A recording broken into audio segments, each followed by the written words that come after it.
നമസ്കാരം, PSC today YouTube ചാനലിലേക്ക് ഏവർക്കും സ്വാഗതം. സുഹൃത്തുക്കളെ, ഇന്ന് നമ്മൾ നോക്കാൻ പോകുന്നത് കേരള PSC പുറത്തിറക്കുന്ന PSC ബുള്ളറ്റിനിലെ തിരഞ്ഞെടുക്കപ്പെട്ട 50 പ്രസ്താവന ചോദ്യങ്ങളാണ്. സുഹൃത്തുക്കൾ പഠിക്കുക. ഈ പ്രസ്താവന ചോദ്യങ്ങൾ ചോദിക്കുവാനുള്ള സാധ്യത കൂടുതലാണ്. ശ്രദ്ധിക്കുക. കേരള പബ്ലിക് സർവീസ് കമ്മീഷൻ പുറത്തിറക്കുന്ന PSC ബുള്ളറ്റിൻ എന്ന് പറയുന്ന പതിപ്പിൽ നിന്നും തിരഞ്ഞെടുത്ത 50 പ്രസ്താവന ചോദ്യങ്ങളാണ്. പഠിച്ചോളനെ, ഇമ്പോർട്ടന്റ് ആണ്. നമുക്ക് നോക്കാം ഏതൊക്കെയാണ് ആ ചോദ്യങ്ങൾ എന്ന്. ഒന്നാമത്തെ ചോദ്യം, അന്താരാഷ്ട്ര ജനസംഖ്യാ ദിനവുമായി ബന്ധപ്പെട്ട ശരിയായ പ്രസ്താവന ഏതെല്ലാം? അന്താരാഷ്ട്ര ജനസംഖ്യാ ദിനവുമായി ബന്ധപ്പെട്ട ശരിയായ പ്രസ്താവന ഏതെല്ലാം എന്നാണ് ചോദ്യം. ഒന്നാമത്തെ പോയിന്റ്, ഐക്യരാഷ്ട്രസഭ എല്ലാ വർഷവും ജൂലൈ 11 അന്താരാഷ്ട്ര ജനസംഖ്യാ ദിനമായി ആചരിക്കുന്നു. ഐക്യരാഷ്ട്രസഭ എല്ലാ വർഷവും ജൂലൈ 11 അന്താരാഷ്ട്ര ജനസംഖ്യാ ദിനമായി ആചരിക്കുന്നു. 1987 ജൂലൈ 11 ഭൂമിയിലെ മനുഷ്യരുടെ എണ്ണം 500 കോടി തികഞ്ഞു. 1987 ജൂലൈ 11 ഭൂമിയിലെ എല്ലാ മനുഷ്യരുടെയും എണ്ണം 500 കോടി തികഞ്ഞു. ജനസംഖ്യാ ദിനം എന്ന ആശയം ആദ്യമായി നിർദ്ദേശിച്ചത് ഡോക്ടർ KC സക്കറിയയാണ്. ജനസംഖ്യാ ദിനം എന്ന ആശയം ആദ്യമായി നിർദ്ദേശിച്ചത് ഡോക്ടർ KC സക്കറിയ എന്ന മലയാളിയാണ്. 141 കോടി ജനമുള്ള ഇന്ത്യയാണ് ലോകത്തിലെ ഏറ്റവും കൂടുതൽ ജനസംഖ്യയുള്ള രാജ്യം. 141 കോടി ജനങ്ങളുള്ള ഇന്ത്യയാണ് ലോകത്തിലെ ഏറ്റവും കൂടുതൽ ജനസംഖ്യയുള്ള രാജ്യം. ഇത്രയുമായിരുന്നു പറഞ്ഞിരുന്ന പ്രസ്താവനകൾ. ഈ പ്രസ്താവനകളെല്ലാം ശരിയാണ് കേട്ടോ. അപ്പൊ ഒന്നുകൂടി പറയാം, ഈ പറഞ്ഞിരിക്കുന്ന പ്രസ്താവനകളെല്ലാം ശരിയാണ്. ശ്രദ്ധിച്ചോളണേ. അന്താരാഷ്ട്ര ജനസംഖ്യാ ദിനവുമായി ബന്ധപ്പെട്ട് ശരിയായ പ്രസ്താവന ഏതെല്ലാം എന്നാണ് ചോദിച്ചത്. ശരിയായ ഉത്തരം ഈ പറഞ്ഞിരിക്കുന്ന എല്ലാ പ്രസ്താവനകളും ശരിയാണ്. ഐക്യരാഷ്ട്രസഭ എല്ലാ വർഷവും ജൂലൈ 11 അന്താരാഷ്ട്ര ജനസംഖ്യാ ദിനമായി ആചരിക്കുന്നു. 1987 ജൂലൈ 11 ഭൂമിയിലെ മനുഷ്യരുടെ എണ്ണം 500 കോടി തികഞ്ഞിരുന്നു. അതിന്റെ ഓർമ്മയാർത്ഥമാണ് ജൂലൈ 11 അന്താരാഷ്ട്ര ജനസംഖ്യാ ദിനമായിട്ട് തിരഞ്ഞെടുത്തത്. ജനസംഖ്യാ ദിനം എന്ന ആശയം ആദ്യമായി നിർദ്ദേശിച്ചത് ഡോക്ടർ KC സക്കറിയ എന്ന മലയാളിയാണ്. പഠിച്ചോളനെ. ജനസംഖ്യാ ദിനം എന്ന ആശയം ആദ്യമായി നിർദ്ദേശിച്ചത് ഡോക്ടർ KC സക്കറിയ എന്ന മലയാളിയാണ്. 141 കോടി ജനങ്ങളുള്ള ഇന്ത്യയിലാണ് ലോകത്ത്, അല്ലെങ്കിൽ ഇന്ത്യയാണ് ലോകത്തിൽ ഏറ്റവും കൂടുതൽ ജനസംഖ്യയുള്ള രാജ്യം. പഠിക്കുക. രണ്ടാമത്തെ ചോദ്യം, താഴെ പറയുന്നവയിൽ ശരിയായ ജോഡികൾ തിരഞ്ഞെടുക്കുക. താഴെ പറയുന്നവയിൽ ശരിയായ ജോഡികൾ തിരഞ്ഞെടുക്കുക. ഇന്ത്യൻ ഹരിത വിപ്ലവത്തിന്റെ പിതാവ് ഡോക്ടർ MS സ്വാമിനാഥനാണ്. ഇന്ത്യൻ ഹരിത വിപ്ലവത്തിന്റെ പിതാവ് ആരാണ്? Doctor MS Swaminathan. ഇന്ത്യൻ ഹരിത വിപ്ലവത്തിന്റെ ഹീറോ എന്നറിയപ്പെടുന്നത് MP സിംഗ്. ഇന്ത്യൻ ഹരിത വിപ്ലവത്തിന്റെ ഹീറോ എന്നറിയപ്പെടുന്നത് MP സിംഗ്. ഇന്ത്യൻ ഹരിത വിപ്ലവം നടന്ന സമയത്ത് കൃഷിമന്ത്രി സുബ്രഹ്മണ്യനാണ്. ശ്രീ സുബ്രഹ്മണ്യമാണ്. അതുപോലെ ലോക ഹരിത വിപ്ലവത്തിന്റെ പിതാവ് എന്നറിയപ്പെടുന്നത് നോർമൻ ബോർലോഗ് ആണ്. ഇതിൽ ഏതാ സുഹൃത്തുക്കളെ ശരി? ഇതിൽ പറഞ്ഞിരിക്കുന്ന എല്ലാ പോയിന്റും ശരിയാണ് കേട്ടോ. അപ്പോൾ ഇന്ത്യൻ ഹരിത വിപ്ലവത്തിന്റെ പിതാവ് എന്നറിയപ്പെടുന്നത് ഡോക്ടർ MS സ്വാമിനാഥനാണ്. ഇന്ത്യൻ ഹരിത വിപ്ലവത്തിന്റെ ഹീറോ എന്നറിയപ്പെടുന്നത് MP സിംഗ് ആണ്. കേട്ടില്ലാത്ത സുഹൃത്തുക്കൾ പഠിച്ചോളനെ. ഇന്ത്യൻ ഹരിത വിപ്ലവത്തിന്റെ ഹീറോ എന്നറിയപ്പെടുന്നത് MP സിംഗ് ആണ്. ഇന്ത്യയിൽ ഹരിത വിപ്ലവം നടക്കുന്ന സമയത്ത് കൃഷിമന്ത്രി ആരെന്ന് ചോദിച്ചാൽ സുബ്രഹ്മണ്യമാണ്. പഠിച്ചോ. ലോക ഹരിത വിപ്ലവത്തിന്റെ പിതാവ് ആരെന്ന് ചോദിച്ചാൽ നോർമൻ ബോർലോഗ് ആണ് കേട്ടോ. ആരാണ്? നോർമൻ ബോർലോഗ് ആണ്. ശ്രീ സുബ്രഹ്മണ്യം അല്ല, ശ്രമിക്കുക. C സുബ്രഹ്മണ്യമാണ് കേട്ടോ. C സുബ്രഹ്മണ്യമാണ്. പഠിക്കുക. താഴെ പറയുന്നവയിൽ കേരളത്തിൽ നിന്നും വിജയിച്ച സഹമന്ത്രിയായ സുരേഷ് ഗോപി കൈകാര്യം ചെയ്യുന്ന മേഖലകൾ ഏതെല്ലാം എന്നാണ്.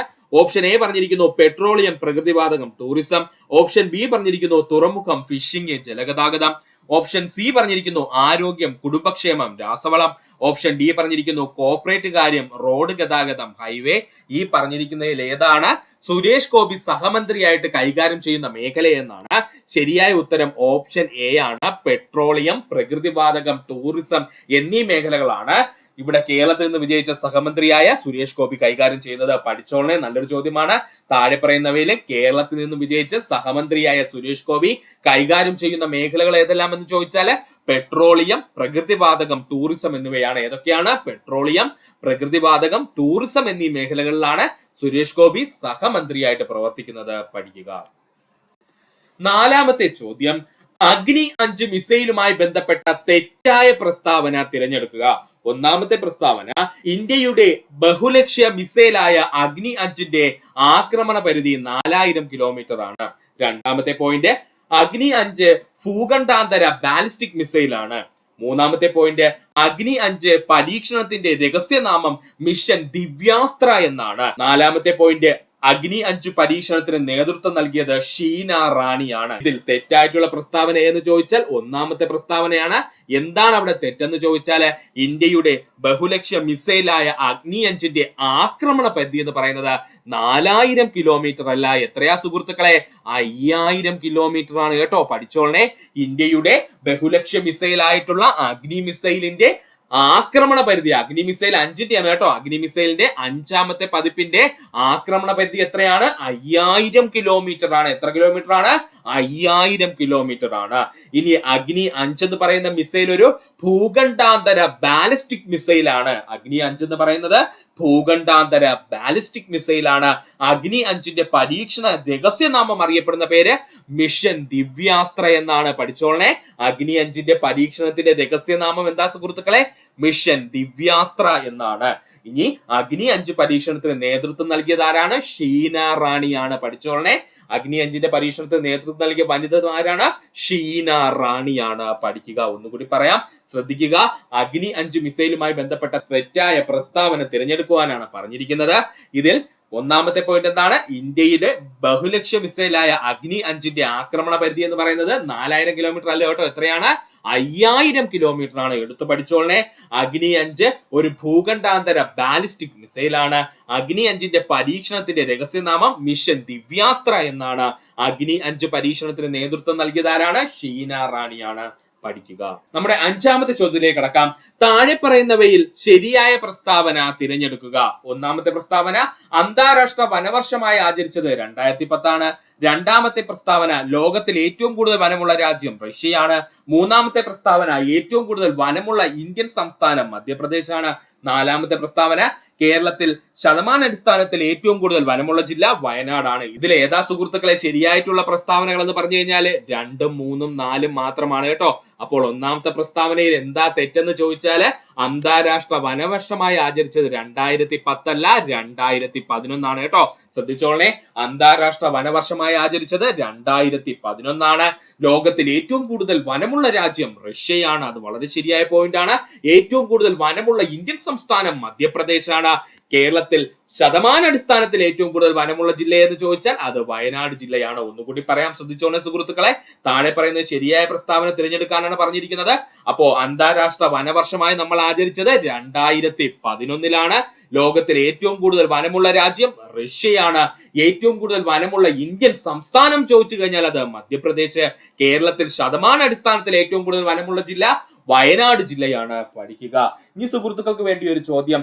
ഏറ്റവും കൂടുതൽ വനമുള്ള കേരളത്തിലെ ജില്ല ഏതാണ്? ഏറ്റവും കൂടുതൽ വനമുള്ള കേരളത്തിലെ ജില്ല അറിയാവുന്ന സുഹൃത്തുക്കളെ ഒന്ന് കമന്റ് ചെയ്യുക. കേരളത്തിൽ ഏറ്റവും കുറച്ച് വനമുള്ള ജില്ല ഏതാ സുഹൃത്തുക്കളെ? അത് ആലപ്പുഴ ജില്ലയാണ് അല്ലെ. നമ്മൾ ഒരുപാട് പേർക്ക് അറിയാവുന്ന പോയിന്റ് ആണ്. ആലപ്പുഴ ജില്ലയാണ് കേരളത്തിലെ ഏറ്റവും കുറച്ച് വനമുള്ള ജില്ല കേട്ടോ. അപ്പോ കേരളത്തിലെ ഏറ്റവും കൂടുതൽ വനമുള്ള ജില്ല സുഹൃത്തുക്കൾ കമന്റ് ബോക്സിൽ രേഖപ്പെടുത്തുക. നമ്മുടെ 6ാമത്തെ ചോദ്യം എം.എൻ. റോയുമായി ബന്ധപ്പെട്ട ശരിയായ പ്രസ്താവന കണ്ടെത്തുക. എം.എൻ. റോയുമായി ബന്ധപ്പെട്ട ശരിയായ പ്രസ്താവന കണ്ടെത്തുക എന്നുള്ളതാണ്. ഇന്ത്യൻ കമ്മ്യൂണിസ്റ്റ് പാർട്ടിയുടെ സ്ഥാപക നേതാവ്. ഒന്നാമത്തെ പോയിന്റ് ഇന്ത്യൻ കമ്മ്യൂണിസ്റ്റ് പാർട്ടിയുടെ സ്ഥാപക നേതാവ്. രണ്ടാമത്തെ പോയിന്റ് റാഡിക്കൽ ഹ്യൂമാനിസം എന്ന തത്വശാസ്ത്രത്തിന്റെ പിതാവ്. മൂന്നാമത്തെ പോയിന്റ് ജനകീയാസൂത്രണം എന്ന വാക്ക് ഉപയോഗിച്ച വ്യക്തി. നാലാമത്തെ പോയിന്റ് എം.എൻ. റോയിയുടെ പ്രശസ്തമായ പുസ്തകമാണ് ഇന്ത്യ ട്രാൻസിഷൻ. എന്താണ്? India transition. ഈ പറഞ്ഞിരിക്കുന്നതിൽ ശരിയായ പ്രസ്താവന എന്ന് ചോദിച്ചാൽ ഈ പറഞ്ഞിരിക്കുന്ന എല്ലാ പ്രസ്താവനകളും ശരിയാണ് കേട്ടോ. താഴെ പറഞ്ഞിരിക്കുന്ന എല്ലാ പ്രസ്താവനകളും ശരിയാണ്. അപ്പൊ ഒന്നുകൂടി നമുക്ക് നോക്കാം. എം.എൻ. റോയുമായി ബന്ധപ്പെട്ട ശരിയായ പ്രസ്താവന ഏതെന്ന് ചോദിച്ചാൽ ഇന്ത്യൻ കമ്മ്യൂണിസ്റ്റ് പാർട്ടിയുടെ സ്ഥാപക നേതാവ് എന്നറിയപ്പെടുന്നത് എം.എൻ. റോയി ആണ്. റാഡിക്കൽ ഹ്യൂമാനിസം എന്ന തത്വശാസ്ത്രത്തിന്റെ പിതാവ് എം.എൻ. റോയി ആണ്. റാഡിക്കൽ ഹ്യൂമാനിസം എന്ന തത്വശാസ്ത്രത്തിന്റെ പിതാവ് ചോദിച്ചാൽ അത് എം.എൻ. റോയി ആണ്. ജനകീയാസൂത്രണം എന്ന വാക്ക് ആദ്യമായി ഉപയോഗിച്ച വ്യക്തി ആരാണ്? എം.എൻ. റോയി ആണ്. ജനകീയാസൂത്രണം എന്ന വാക്ക് ആദ്യമായി ഉപയോഗിച്ച വ്യക്തി ആരെന്ന് ചോദിച്ചാൽ എം.എൻ. റോയി ആണ്. എം.എൻ. റോയിയുടെ പ്രശസ്തമായ പുസ്തകമാണ് ഇന്ത്യ ട്രാൻസിഷൻ. പഠിച്ചോളെ. എം.എൻ. റോയിയുടെ പ്രശസ്തമായ പുസ്തകമാണ് ഇന്ത്യ ട്രാൻസിഷൻ. നമ്മുടെ 7ാമത്തെ ചോദ്യം കേരള ന്യൂനപക്ഷ ആക്ട് 2014 അനുസരിച്ച് താഴെ പറയുന്ന പ്രസ്താവനകൾക്ക് ഉചിതമായ ഉത്തരം തിരഞ്ഞെടുക്കുക എന്നാണ് പറഞ്ഞിരിക്കുന്നത്. ക്വസ്റ്റ്യൻ ഒന്നുകൂടി പറയാം. കേരള ന്യൂനപക്ഷ ആക്ട് 2014 അനുസരിച്ചുള്ള പ്രസ്താവനകൾ ശ്രദ്ധിച്ച് ഉചിതമായ ഉത്തരം തിരഞ്ഞെടുക്കുക എന്നുള്ളതാണ്. നമ്മുടെ ഒന്നാമത്തെ പ്രസ്താവന പറഞ്ഞിരിക്കുന്നു, ന്യൂനപക്ഷം എന്നത് 1992 ദേശീയ ന്യൂനപക്ഷ കമ്മീഷൻ നിയമപ്രകാരം പ്രസിദ്ധപ്പെടുത്തിയിട്ടുള്ള സമുദായങ്ങളിൽ ഏതെങ്കിലും ഒന്നായിരിക്കണം. രണ്ടാമത്തെ നമ്മുടെ പോയിന്റ് പറഞ്ഞിരിക്കുന്നു, കമ്മീഷൻ അംഗങ്ങളിൽ ഒരു വനിത ഉണ്ടായിരിക്കേണ്ടതും അത് ന്യൂനപക്ഷ സമുദായത്തിൽ നിന്നും ആയിരിക്കേണ്ടതുമാണ്. ഇതിൽ ഏതാണ് ശരിയെന്നാണ് PSC ചോദിച്ചിരുന്നത്, അല്ലെ ഉചിതമായ ഉത്തരം തിരഞ്ഞെടുക്കാനാണ് പറഞ്ഞിരിക്കുന്നത്. ഈ പറഞ്ഞിരിക്കുന്ന 2 പോയിന്റും വളരെ ശരിയാണ് കേട്ടോ. അപ്പോൾ ഈ 2 പോയിന്റും ഇവിടെ വെച്ചങ്ങ് പഠിച്ചു വെക്കുക. കേരള ന്യൂനപക്ഷ ആക്ട് 2014 അനുസരിച്ചുള്ള പ്രസ്താവനകളാണ്. ആ 2 പ്രസ്താവനകളും പഠിച്ചോളനെ. ഒന്നാമത്തെ പ്രസ്താവന എന്താ സുഹൃത്തുക്കളെ, ന്യൂനപക്ഷം എന്നത് 1992 ദേശീയ ന്യൂനപക്ഷ കമ്മീഷൻ നിയമപ്രകാരം പ്രസിദ്ധപ്പെടുത്തിയിട്ടുള്ള സമുദായം ആയിരിക്കണം. അതായത് 1992 ദേശീയ ന്യൂനപക്ഷ കമ്മീഷൻ നിയമപ്രകാരം അവർ കുറെ സമുദായങ്ങൾ എന്ത് ചെയ്തിട്ടുണ്ട്, പ്രസിദ്ധപ്പെടുത്തിയിട്ടുണ്ട്, ന്യൂനപക്ഷമായിട്ട് കണക്കാക്കിയിട്ടുണ്ട്. അതിലേതെങ്കിലും ഒരു സമുദായം ആയിരിക്കണം. അതുപോലെ തന്നെ ഈ കമ്മീഷനിലെ അംഗങ്ങളിൽ ഒരു വനിത ഉണ്ടായിരിക്കേണ്ടതാണ്. ആ വനിത എവിടെയുള്ളതായിരിക്കണം, ന്യൂനപക്ഷ സമുദായത്തിൽ നിന്നും ആയിരിക്കേണ്ടതുമാണ്. ന്യൂനപക്ഷ സമുദായത്തിന്റെ ഭാഗമായിരിക്കേണ്ട വനിതയും ആയിരിക്കണം. പഠിക്കുക. നമ്മുടെ 8ാമത്തെ ചോദ്യം, താഴെ പറയുന്നവയിൽ വന്യജീവി സങ്കേതങ്ങളും അവ സ്ഥിതി ചെയ്യുന്ന സംസ്ഥാനങ്ങളുമാണ് ചോദിച്ചിരിക്കുന്നത്. ഒന്നാമത്തത് കൊല്ലേരു ആന്ധ്രാപ്രദേശ്, കൊല്ലേരു ആന്ധ്രാപ്രദേശ്. ആറളം കേരളം. അതുപോലെ തന്നെ ബ്രഹ്മഗിരി കർണാടക, ബ്രഹ്മഗിരി കർണാടക. ഇതിനകത്ത് ശരിയായിട്ടുള്ള പേർ ഏതെന്നാണ് ചോദിച്ചിരിക്കുന്നത്. ശരിയായ ഉത്തരം ഏതാ സുഹൃത്തുക്കളെ, ഈ പറഞ്ഞിരിക്കുന്ന എല്ലാം ശരി തന്നെയാണ് കേട്ടോ. പഠിച്ചോളണേ. അപ്പോൾ ഇത് ഇംഗ്ലീഷിലാണ് ക്വസ്റ്റ്യൻ എന്നേ ഉള്ളൂ. ക്വസ്റ്റ്യൻ ഇത്രയേ ഉള്ളൂ. താഴെ പറഞ്ഞിരിക്കുന്ന വന്യജീവി സങ്കേതങ്ങൾ ഏത് സംസ്ഥാനത്തിലാണ് സ്ഥിതി ചെയ്യുന്നതെന്നുള്ളതും തൊട്ടടുത്ത് കൊടുത്തിരിക്കുന്നു. അതിൽ ശരിയായത് തിരഞ്ഞെടുക്കാനാണ് PSC ചോദിച്ചത്. ഒന്നാമത്തെ എന്താണ്, കൊല്ലേരു. കൊല്ലൂർ എവിടെയാണ് സ്ഥിതി ചെയ്യുന്നത്, ആന്ധ്രാപ്രദേശിലാണ്. ആറളം വന്യജീവി സങ്കേതം സ്ഥിതി ചെയ്യുന്നത് എവിടെയാണ്, കേരളത്തിലാണ്. ബ്രഹ്മഗിരി വന്യജീവി സങ്കേതം സ്ഥിതി ചെയ്യുന്നത് കർണാടകത്തിലാണ്. ഈ ബ്രഹ്മഗിരി വന്യജീവി സങ്കേതം അങ്ങ് പഠിച്ചോളണേ. ഇപ്പൊ PSC ചോദിച്ചു തുടങ്ങിയിട്ടുണ്ടേ. ബ്രഹ്മഗിരി വന്യജീവി സങ്കേതം സ്ഥിതി ചെയ്യുന്നത് എവിടെയാണ്, കർണാടകത്തിലാണ്. അപ്പോൾ ഈ പറഞ്ഞിരിക്കുന്ന എല്ലാ പോയിന്റും ശരിയാണ്. ഒന്നുകൂടി പറയാൻ ശ്രദ്ധിക്കുക. കൊല്ലേരു വന്യജീവി സങ്കേതം ആന്ധ്രാപ്രദേശ്, ആറളം വന്യജീവി സങ്കേതം നമ്മുടെ കേരളത്തിലാണ്, ബ്രഹ്മഗിരി വന്യജീവി സങ്കേതം കർണാടകയാണ്. അതിൽ ബ്രഹ്മഗിരി വന്യജീവി സങ്കേതം ഒന്ന് ടാഗ് ചെയ്ത് പഠിക്കുക, എവിടെയാണ്, കർണാടകയിൽ. നമ്മുടെ 8ാമത്തെ ചോദ്യം, താഴെ പറയുന്ന പ്രസ്താവനകൾ ഏത് നദിയുമായി ബന്ധപ്പെട്ടിരിക്കുന്നു, താഴെ പറയുന്ന പ്രസ്താവനകൾ ഏത് നദിയുമായി ബന്ധപ്പെട്ടിരിക്കുന്നു എന്നാണ്. ഒന്നാമത്തെ പ്രസ്താവന, കേരളത്തിൽ ഏറ്റവും മലിനീകരണം കുറഞ്ഞ നദി എന്നറിയപ്പെടുന്നു, കേരളത്തിലെ ഏറ്റവും മലിനീകരണം കുറഞ്ഞ നദി എന്നറിയപ്പെടുന്നു. പാത്രക്കടവ് പദ്ധതി സ്ഥിതി ചെയ്യുന്ന നദി, പാത്രക്കടവ് പദ്ധതി സ്ഥിതി ചെയ്യുന്ന നദി. സൈലന്റ് വാലിയിലൂടെ ഒഴുകുന്ന നദി, സൈലന്റ് വാലിയിലൂടെ ഒഴുകുന്ന നദി. താഴെ പറയുന്നതിലെ ഈ 3 പോയിന്റ്സ് വായിച്ചിട്ട് നദി ഏതാണെന്നാണ് PSC ചോദിച്ചിരിക്കുന്നത്. നമുക്ക് എല്ലാവർക്കും അറിയാം, യെസ്, ഓപ്ഷൻ ഡി കുന്തിപ്പുഴയാണ്. അപ്പൊ കുന്തിപ്പുഴയുടെ പ്രധാനപ്പെട്ട 3 പോയിന്റ് ആണ് നമ്മൾ പറഞ്ഞത്. ഏതൊക്കെയാ സുഹൃത്തുക്കളെ കുന്തിപ്പുഴയുടെ ആ 3 പോയിന്റ്? കേരളത്തിൽ ഏറ്റവും മലിനീകരണം കുറഞ്ഞ നദി എന്നറിയപ്പെടുന്നത് കുന്തിപ്പുഴ. പാത്രക്കടവ് പദ്ധതി സ്ഥിതി ചെയ്യുന്ന, അല്ലെ പാത്രക്കടവ് ജലവൈദ്യുത പദ്ധതി സ്ഥിതി ചെയ്യുന്ന നദിയെ എന്ന് ചോദിച്ചാൽ അത് കുന്തിപ്പുഴ. സൈലന്റ് വാലിയിലൂടെ ഒഴുകുന്ന നദിയെ എന്ന് ചോദിച്ചാൽ അത് കുന്തിപ്പുഴയാണ്. സൈലന്റ് വാലിയിലൂടെ ഒഴുകുന്ന നദിയെ എന്ന് ചോദിച്ചാൽ കുന്തിപ്പുഴയാണ്. നമ്മുടെ ഇത്രയും നദികൾ പറഞ്ഞിരിക്കുന്നുണ്ട്, നമ്മുടെ ഓപ്ഷനിൽ ഇത്രയും നദികൾ പറഞ്ഞിരിക്കുന്നുണ്ട്. അവരുടെ പ്രത്യേകതയോട് എന്ന് പറയാം. കുറ്റ്യാടിപ്പുഴയുടെ പ്രത്യേകത എന്താ സുഹൃത്തുക്കളെ? കുറ്റ്യാടിപ്പുഴയുടെ പ്രത്യേകത, കേരളത്തിന്റെ മഞ്ഞ നദി എന്നറിയപ്പെടുന്നത് കുറ്റ്യാടിപ്പുഴയാണ്, അല്ലെ? കേരളത്തിന്റെ മഞ്ഞ നദി എന്നറിയപ്പെടുന്നത് കുറ്റ്യാടിപ്പുഴ. കടലുണ്ടിപ്പുഴയുടെ പ്രത്യേകത എന്താ സുഹൃത്തുക്കളെ? കടലുണ്ടിപ്പുഴയുടെ കരിമ്പുഴ എന്ന പേരിൽ അറിയപ്പെടുന്ന പുഴ എന്ന് ചോദിച്ചാൽ അത് കടലുണ്ടിപ്പുഴയാണ്. കരിമ്പുഴ എന്ന പേരിൽ അറിയപ്പെടുന്ന നദി ഏതാണ്? കടലുണ്ടിപ്പുഴയാണ്. തൂതപ്പുഴയുടെ പ്രത്യേകത എന്താണ്? സൈലന്റ് വാലിയിൽ നിന്നും ഉത്ഭവിക്കുന്ന നദി എന്ന് ചോദിച്ചാൽ അത് തൂതപ്പുഴയാണ്, അല്ലെ? സൈലന്റ് വാലിയിൽ നിന്നും ഉത്ഭവിക്കുന്ന നദി എന്ന് ചോദിച്ചു കഴിഞ്ഞാൽ അത് ആരാണ്? നമ്മുടെ തൂതപ്പുഴയാണ്. അപ്പൊ അതുകൂടി ഒന്ന് പഠിച്ചോളൂ. ഇതിന്റെ ഭാഗമായിട്ട് ഒന്നുകൂടി ക്വസ്റ്റ്യൻ പറയാം. താഴെ പറയുന്ന പ്രസ്താവനകൾ ഏതു നദിയുമായി ബന്ധപ്പെട്ടിരിക്കുന്നു എന്നാണ്. കേരളത്തിലെ ഏറ്റവും മലിനീകരണം കുറഞ്ഞ നദി, പാത്രക്കടവ് ജലവൈദ്യുത പദ്ധതി സ്ഥിതി ചെയ്യുന്ന നദി, സൈലന്റ് വാലിയിലൂടെ ഒഴുകുന്ന നദി. ഇതിന്റെ ശരിയായ ഉത്തരം ആരാണ്? നമ്മുടെ കുന്തിപ്പുഴയാണ്. അപ്പോൾ ബാക്കിയുള്ള 3 ഓപ്ഷൻ കൂടെ ഒന്ന് പഠിക്കുക. കേരളത്തിന്റെ മഞ്ഞ നദി എന്നറിയപ്പെടുന്നത് കുറ്റ്യാടിപ്പുഴ, കരിമ്പുഴ എന്ന പേരിൽ അറിയപ്പെടുന്നത് കടലുണ്ടിപ്പുഴ, സൈലന്റ് വാലിയിൽ നിന്നും ഉത്ഭവിക്കുന്ന നദിയെ എന്ന് ചോദിച്ചാൽ അത് തൂതപ്പുഴയും, സൈലന്റ് വാലിയിലൂടെ ഒഴുകുന്ന നദിയെ എന്ന് ചോദിച്ചാൽ അത് കുന്തിപ്പുഴയുമാണ്. നമ്മുടെ 9ാമത്തെ ചോദ്യം,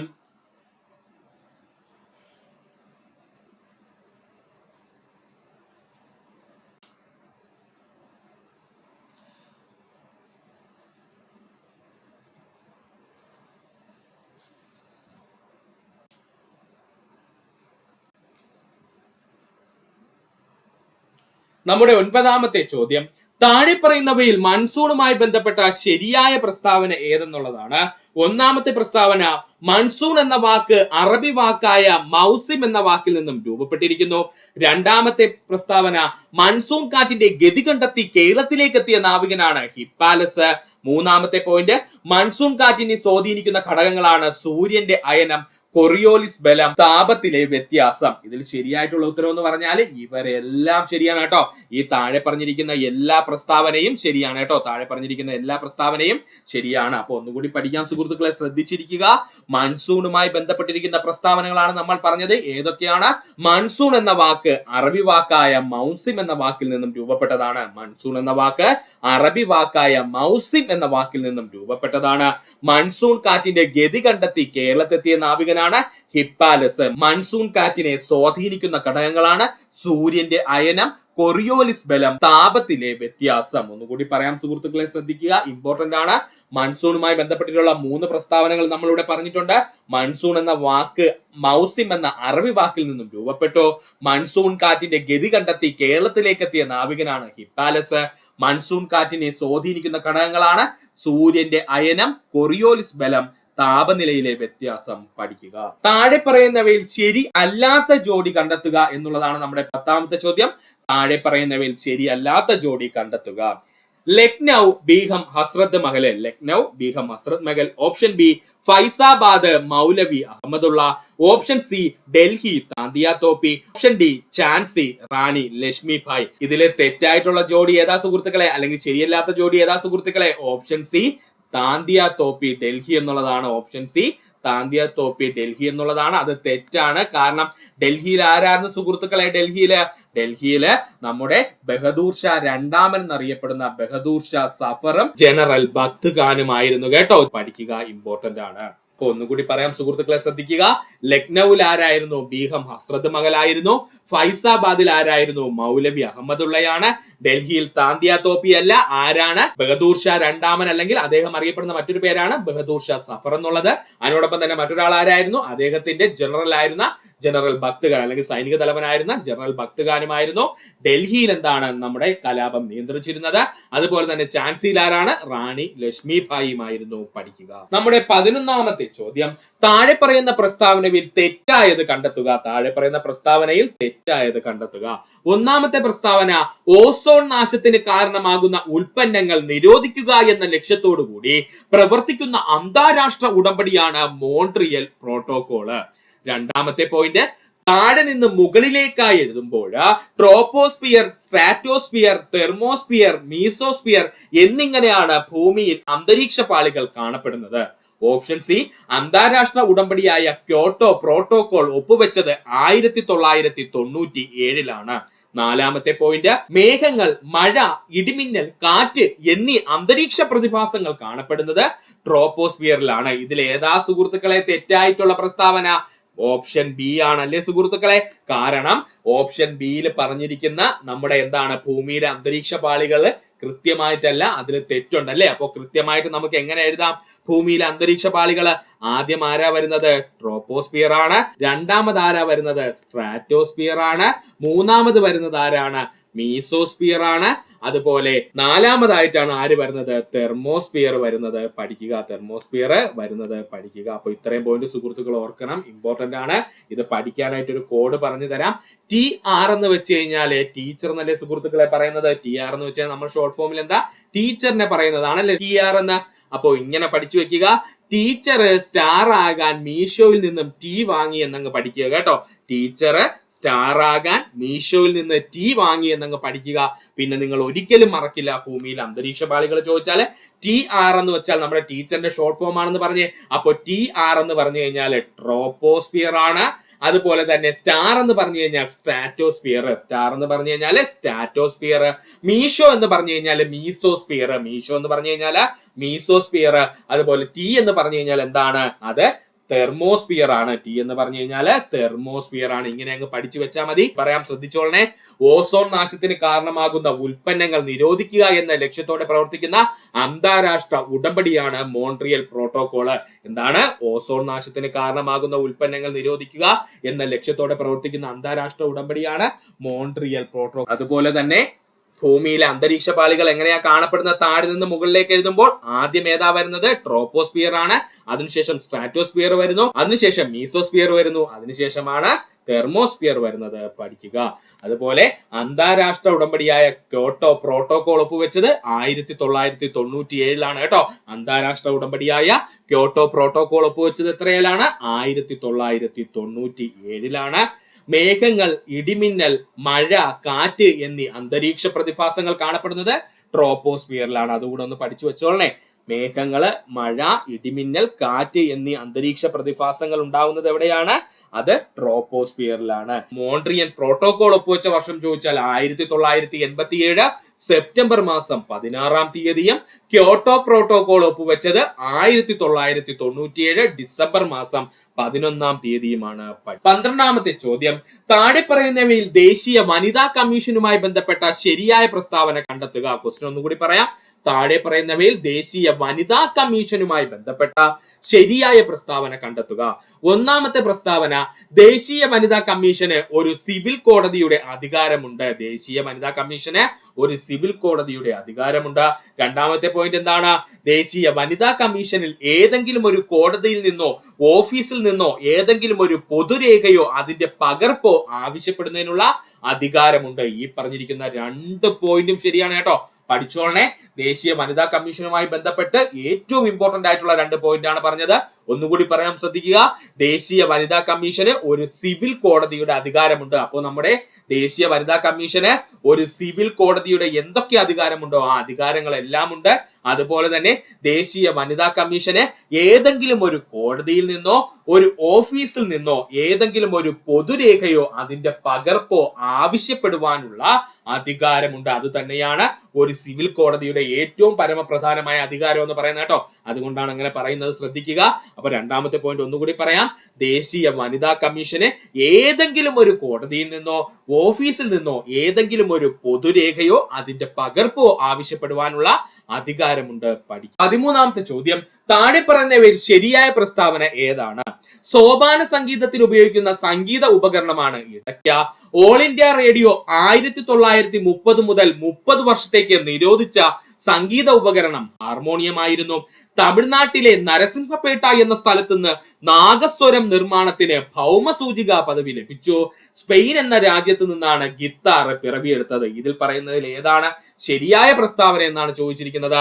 ഈ പറഞ്ഞിരിക്കുന്ന 4 പ്രസ്താവനകളും ശരിയാണ് കേട്ടോ. ഈ പറഞ്ഞിരിക്കുന്ന 4 പ്രസ്താവനകളും ശരിയാണ്. അപ്പോ സോപാന സംഗീതത്തിൽ ഉപയോഗിക്കുന്ന സംഗീത ഉപകരണമാണ് ഇടയ്ക്ക. സോപാന സംഗീതത്തിൽ ഉപയോഗിക്കുന്ന സംഗീത ഉപകരണമാണ് ഇടയ്ക്ക.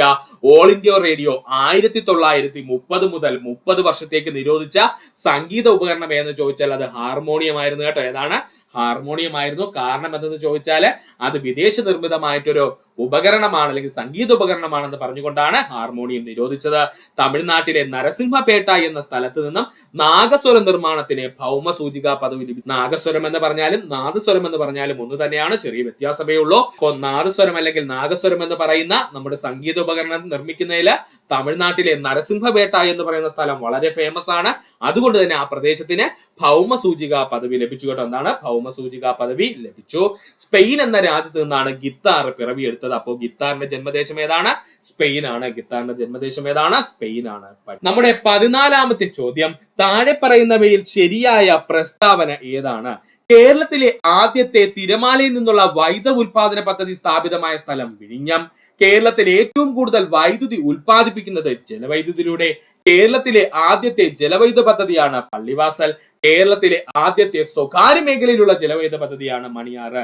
ഇതിൽ പ്രസ്താവനയിൽ ഏതാ സുഹൃത്തുക്കളെ ശരി? താഴെ പറഞ്ഞിരിക്കുന്ന എല്ലാ പ്രസ്താവനയും ശരിയാണ്. പഠിക്കുക. ഒന്നുകൂടി പറയാം. കേരളത്തിലെ ആദ്യത്തെ തിരമാലയിൽ നിന്നുള്ള വൈദ്യുതി ഉൽപ്പാദിപ്പിക്കുന്ന പദ്ധതി സ്ഥാപിതമായത് എവിടെയാണ്? അത് വിഴിഞ്ഞത്താണ്. കേരളത്തിൽ ഏറ്റവും കൂടുതൽ വൈദ്യുതി ഉൽപ്പാദിപ്പിക്കുന്നത് ജലവൈദ്യുതിയിലൂടെയാണ്. കേരളത്തിൽ ഏറ്റവും കൂടുതൽ വൈദ്യുതി ഉൽപ്പാദിപ്പിക്കുന്നത് എങ്ങനെയാണ്? ജലവൈദ്യുതിയിലൂടെയാണ്. കേരളത്തിലെ ആദ്യത്തെ ജലവൈദ്യുത പദ്ധതിയാണ് പള്ളിവാസല്. പള്ളിവാസൽ വന്ന വർഷം എത്രയാണ്? 1940 കേരളത്തിലെ ആദ്യത്തെ ജലവൈദ്യുത പദ്ധതിയായ പള്ളിവാസൽ ജലവൈദ്യുത പദ്ധതി വന്നത് എന്നാ സുഹൃത്തുക്കളെ? 1940 അതുപോലെ തന്നെ കേരളത്തിലെ ആദ്യത്തെ സ്വകാര്യ മേഖലയിലുള്ള ജലവൈദ്യുത പദ്ധതി എന്നറിയപ്പെടുന്ന മണിയാർ എവിടെയാ സുഹൃത്തുക്കളെ സ്ഥിതി ചെയ്യുന്നത്? ഏത് ജില്ലയിലാണ്? പത്തനംതിട്ട ജില്ലയിലാണ് കേട്ടോ. പത്തനംതിട്ട ജില്ലയിലാണ്, അതുകൂടെ ഒന്ന് പഠിച്ചോളണേ. അപ്പൊ കേരളത്തിലെ ആദ്യത്തെ സ്വകാര്യ മേഖലയിലുള്ള ജലവൈദ്യുത പദ്ധതിയാണ് മണിയാറ്. അത് സ്ഥിതി ചെയ്യുന്ന ജില്ല പത്തനംതിട്ട ജില്ല.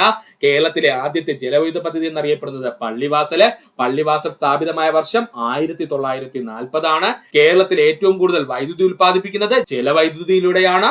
കേരളത്തിലെ ആദ്യത്തെ തിരമാലയിൽ നിന്നുള്ള വൈദ്യുതി ഉൽപ്പാദിപ്പിച്ചത് എവിടെയാണ്? അത് വിഴിഞ്ഞത്ത് നിന്നാണ്. പഠിക്കുക. 15ാമത്തെ ചോദ്യം, മൗലാന അബ്ദുൽ കലാം ആസാദുമായി ബന്ധപ്പെട്ട ശരിയായ പ്രസ്താവന ഏതാണ്? മൗലാന അബ്ദുൽ കലാം ആസാദുമായി ബന്ധപ്പെട്ട ശരിയായ പ്രസ്താവന ഏതാണെന്നാണ് ചോദിച്ചിരിക്കുന്നത്. നമുക്ക് നോക്കാം പ്രസ്താവനകൾ. ക്വിറ്റ് ഇന്ത്യ സമരകാലത്ത് ഇന്ത്യൻ നാഷണൽ കോൺഗ്രസിന്റെ പ്രസിഡന്റ് ആയിരുന്ന വ്യക്തി.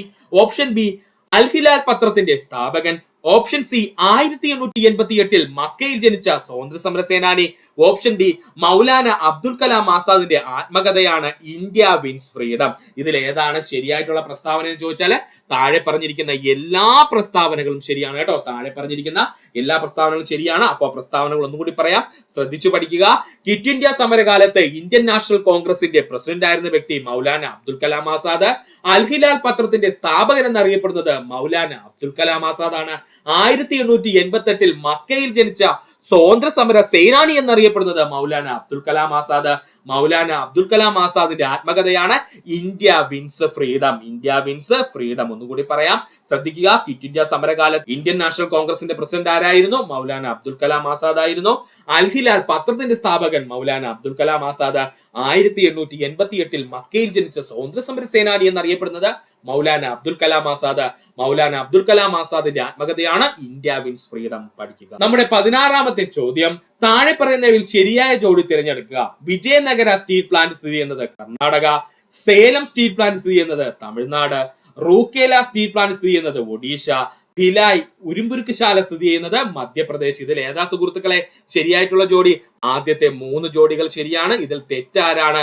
നമ്മുടെ ഭിലായ് ഉരുക്ക് നിർമ്മാണശാല മധ്യപ്രദേശ് അല്ല, അത് എവിടെയാ സുഹൃത്തുക്കളെ? നമ്മുടെ ഛത്തീസ്ഗഡിലാണ് അല്ലേ. കൂടി പറയാൻ ശ്രദ്ധിക്കുക. വിജയനഗര സ്റ്റീൽ പ്ലാന്റ് സ്ഥിതി ചെയ്യുന്നത് കർണാടകം. സേലം സ്റ്റീൽ പ്ലാന്റ് സ്ഥിതി ചെയ്യുന്നത് തമിഴ്നാട്. റൂർക്കേല സ്റ്റീൽ പ്ലാന്റ് സ്ഥിതി ചെയ്യുന്നത് ഒഡീഷ. ഭിലായ് ഉരുക്ക് നിർമ്മാണശാല സ്ഥിതി ചെയ്യുന്നത് ഛത്തീസ്ഗഡിലാണ്. ഭിലായ് ഉരുക്ക് നിർമ്മാണശാല സ്ഥിതി ചെയ്യുന്നത് എവിടെയാണ്? ഛത്തീസ്ഗഡിലാണ്. പഠിച്ചോളനെ, ഇമ്പോർട്ടന്റ് ആണ്, പഠിക്കുക. 17ാമത്തെ ചോദ്യം, താഴെ പറയുന്നവയിൽ ശരിയായ പ്രസ്താവന ഏത്? ഇന്ത്യയിൽ ഏറ്റവും കൂടുതൽ ദേശീയ ഉദ്യാനങ്ങളുള്ള സംസ്ഥാനം മധ്യപ്രദേശാണ്. ഓപ്ഷൻ ബി, ഇന്ത്യയിൽ ഏറ്റവും കൂടുതൽ വന്യജീവി സങ്കേതങ്ങളുള്ള സംസ്ഥാനം മഹാരാഷ്ട്രയാണ്. ഓപ്ഷൻ സി, കേരളത്തിൽ ഏറ്റവും കൂടുതൽ വന്യജീവി സങ്കേതങ്ങളുള്ള ജില്ല ഇടുക്കിയാണ്. ഓപ്ഷൻ ഡി, ആദ്യത്തെ വന്യജീവി സങ്കേതം എന്നും കേരളത്തിലെ ഏറ്റവും വലിയ വന്യജീവി സങ്കേതം എന്നും അറിയപ്പെടുന്നത് പെരിയാറാണ്. ഇതിൽ ഏതാണ് ശരിയെന്നാണ് PSC ചോദിച്ചിരിക്കുന്നത്. അപ്പോൾ താഴെ പറഞ്ഞിരിക്കുന്ന എല്ലാ പ്രസ്താവനകളും ശരിയാണ് കേട്ടോ. ഇന്ത്യയിൽ ഏറ്റവും കൂടുതൽ ദേശീയ ഉദ്യാനങ്ങളുള്ള സംസ്ഥാനം മധ്യപ്രദേശ്. ഇന്ത്യയില് ഏറ്റവും കൂടുതൽ ദേശീയ ഉദ്യാനങ്ങളുള്ള സംസ്ഥാനം ഏതാണ്? മധ്യപ്രദേശാണ്. ഇനി കേന്ദ്രഭരണ പ്രദേശമാണ് ചോദിക്കുന്നത് ഏതാ സുഹൃത്തുക്കളെ? അത് ആൻഡമാൻ നിക്കോബാർ ദ്വീപാണ് കേട്ടോ. ആൻഡമാൻ നിക്കോബാർ ദ്വീപുകളാണ് അല്ലേ, ഇമ്പോർട്ടന്റ് ആണ്. ഇന്ത്യയിൽ ഏറ്റവും കൂടുതൽ ദേശീയ ഉദ്യാനങ്ങളുള്ള സംസ്ഥാനം ചോദിച്ചാൽ മധ്യപ്രദേശും, ഇന്ത്യയിൽ ഏറ്റവും കൂടുതൽ ദേശീയ ഉദ്യാനങ്ങളുള്ള കേന്ദ്രഭരണ പ്രദേശം ചോദിച്ചാൽ അത് ആൻഡമാൻ നിക്കോബാറുമാണ്. ഇന്ത്യയിൽ ഏറ്റവും കൂടുതൽ വന്യജീവി സങ്കേതങ്ങളുള്ള സംസ്ഥാനം മഹാരാഷ്ട്ര. ഇന്ത്യയിൽ ഏറ്റവും കൂടുതൽ വന്യജീവി സങ്കേതങ്ങളുള്ള സംസ്ഥാനം ചോദിച്ചാൽ അത് മഹാരാഷ്ട്രയാണ്. കേരളത്തിൽ ഏറ്റവും കൂടുതൽ വന്യജീവി സങ്കേതങ്ങളുള്ള ജില്ല ഇടുക്കി. കേരളത്തിൽ ഏറ്റവും കൂടുതൽ വന്യജീവി സങ്കേതങ്ങളുള്ള ജില്ല ചോദിച്ചാൽ ഇടുക്കി ജില്ല. ആദ്യത്തെ വന്യജീവി സങ്കേതം എന്നും കേരളത്തിലെ ഏറ്റവും വലിയ വന്യജീവി സങ്കേതം എന്നും അറിയപ്പെടുന്നത് പെരിയാറാണ്. പെരിയാർ വന്യജീവി സങ്കേതം നിലവിൽ വന്നത് എന്നാ സുഹൃത്തുക്കളെ? 1950 കേട്ടോ. പെരിയാർ വന്യജീവി സങ്കേതം നിലവിൽ വന്നത് 1950. പെരിയാർ വന്യജീവി സങ്കേതം അറിയപ്പെടുന്ന മറ്റൊരു പേരാണ് തേക്കടി വന്യജീവി സങ്കേതം. പെരിയാർ വന്യജീവി സങ്കേതം അറിയപ്പെടുന്ന മറ്റൊരു പേരാണ് തേക്കടി വന്യജീവി സങ്കേതം. അതുപോലെ തന്നെ പെരിയാർ വന്യജീവി സങ്കേതത്തിന്റെ ആദ്യത്തെ പേരെന്താ സുഹൃത്തുക്കളെ? നെല്ലിക്കാംപെട്ടി എന്നായിരുന്നു കേട്ടോ. നെല്ലിക്കാംപെട്ടി എന്നായിരുന്നു. ഇത്രയും കൂടെ ഒന്ന് പഠിച്ചു വെച്ചോളണേ. അപ്പോൾ കേരളത്തിലെ ആദ്യത്തെ വന്യജീവി സങ്കേതം എന്നും കേരളത്തിലെ ഏറ്റവും വലിയ വന്യജീവി സങ്കേതം എന്ന് അറിയപ്പെടുന്നത് പെരിയാറാണ്. പെരിയാർ വന്യജീവി സങ്കേതം നിലവിൽ വന്നത് എന്നാണ്? 1950. അതുപോലെ തന്നെ പെരിയാർ വന്യജീവി സങ്കേതത്തിന്റെ മറ്റൊരു പേരാണ് തേക്കടി വന്യജീവി സങ്കേതം എന്ന്. അതുപോലെ തന്നെ പെരിയാർ വന്യജീവി സങ്കേതത്തിന്റെ ആദ്യത്തെ പേരെന്തായിരുന്നു? നെല്ലിക്കാംപെട്ടി ഗെയിം സാഞ്ചുറി എന്നായിരുന്നു, അല്ലെങ്കിൽ നെല്ലിക്കാംപെട്ടി വന്യജീവി സങ്കേതം എന്നായിരുന്നു. ഇത് കൂടി ഒന്ന് പഠിച്ചു വെക്കുക. 18ാമത്തെ ചോദ്യം, ചേരുംപടി ചേർക്കുക. ഉൽപ്പന്നവും ഏറ്റവും കൂടുതൽ ഉൽപ്പാദിപ്പിക്കുന്ന രാജ്യവുമാണ് ഇവിടെ ചേരുംപടി ചേർക്കാൻ ചോദിച്ചിരിക്കുന്നത്. ഓപ്ഷൻ എ, ചണം. ഇന്ത്യയാണ് ഏറ്റവും കൂടുതൽ ചണം ഉൽപ്പാദിപ്പിക്കുന്ന രാജ്യം ഇന്ത്യ. ഓപ്ഷൻ ബി ഗോതമ്പ്, ഏറ്റവും കൂടുതൽ ഗോതമ്പ് ഉൽപ്പാദിപ്പിക്കുന്ന രാജ്യം ചൈന, ഏറ്റവും കൂടുതൽ റബ്ബർ ഉൽപ്പാദിപ്പിക്കുന്ന രാജ്യം തായ്ലാന്റ്, ഏറ്റവും കൂടുതൽ കാപ്പി ഉൽപ്പാദിപ്പിക്കുന്ന രാജ്യം ബ്രസീൽ. ഈ പറഞ്ഞിരിക്കുന്ന എല്ലാ പോയിന്റും ശരിയാണ് കേട്ടോ, പഠിച്ചോളണേ. ചണം ഏറ്റവും കൂടുതൽ ഉൽപ്പാദിപ്പിക്കുന്ന രാജ്യം ഏതാണ്? നമ്മുടെ ഇന്ത്യ തന്നെയാണ്. ഏറ്റവും കൂടുതൽ ഗോതമ്പ് ഉൽപ്പാദിപ്പിക്കുന്ന രാജ്യം ചൈനയാണ്. ഏറ്റവും കൂടുതൽ റബ്ബർ ഉൽപ്പാദിപ്പിക്കുന്ന രാജ്യം തായ്ലാന്റ് ആണ്. ഏറ്റവും കൂടുതൽ കാപ്പി ഉൽപ്പാദിപ്പിക്കുന്ന രാജ്യം ബ്രസീലാണ്. ഒന്നുകൂടി പറയാം, ഏറ്റവും കൂടുതൽ ചണം ഉൽപ്പാദിപ്പിക്കുന്ന രാജ്യം ഇന്ത്യയാണ്. ഏറ്റവും കൂടുതൽ ഗോതമ്പ് ഉൽപ്പാദിപ്പിക്കുന്ന രാജ്യം ചൈനയാണ്. ഏറ്റവും കൂടുതൽ റബ്ബർ ഉൽപ്പാദിപ്പിക്കുന്ന രാജ്യം തായ്ലാന്റ് ആണ്. ഏറ്റവും കൂടുതൽ കാപ്പി ഉൽപ്പാദിപ്പിക്കുന്ന രാജ്യം ബ്രസീലാണ്. പഠിക്കുക. ഇത്രയുമായിരുന്നു നമ്മുടെ കേരള പബ്ലിക് സർവീസ് കമ്മീഷൻ പുറത്തിറക്കുന്ന PSC ബുള്ളറ്റിൽ നിന്നും തിരഞ്ഞെടുത്ത പ്രസ്താവന ചോദ്യങ്ങൾ. വളരെ ഇമ്പോർട്ടന്റ് ആണ്. ഇത് 2024 പുറത്തിറക്കിയ നമ്മുടെ PSC ബുള്ളറ്റിൽ നിന്നുള്ളതാണ് കേട്ടോ. അതോടെ സുഹൃത്തുക്കൾ ശ്രദ്ധിക്കുക. അടുത്ത ഭാഗം നമ്മൾ നാളെ തന്നെ അപ്ലോഡ് ചെയ്യുന്നതാണ്. സുഹൃത്തുക്കൾ എല്ലാവരും ഇത് കാണാൻ ശ്രമിക്കുക. അത്രയും ഇമ്പോർട്ടന്റ് ആയിട്ടുള്ള പോയിന്റ്സ് ആണ് പറഞ്ഞിരിക്കുന്നത്. ഇത്രയും നേരം ഈ വീഡിയോ കണ്ട സുഹൃത്തുക്കൾ എല്ലാവർക്കും നന്ദി, നമസ്കാരം. നിങ്ങൾക്ക് ഈ വീഡിയോ ഇഷ്ടമായെങ്കിൽ നിങ്ങളുടെ സുഹൃത്തുക്കൾ കൂടി ഒന്ന് ഷെയർ ചെയ്ത് കൊടുക്കുക. അതിനോടൊപ്പം തന്നെ നമ്മുടെ ചാനൽ സബ്സ്ക്രൈബ് ചെയ്ത് സഹായിക്കുക. സബ്സ്ക്രൈബ് ബട്ടനോട് ചേർന്നുള്ള ബെൽ ബട്ടൺ അമർത്തി കഴിഞ്ഞാൽ നമ്മൾ അപ്ലോഡ് ചെയ്യുന്ന വീഡിയോകൾ അപ്പോൾ തന്നെ സുഹൃത്തുക്കളെ നിങ്ങൾ എത്തുന്ന സുഹൃത്തുക്കളെ നന്ദി, നമസ്കാരം. നല്ല ദിവസം നേരുന്നു.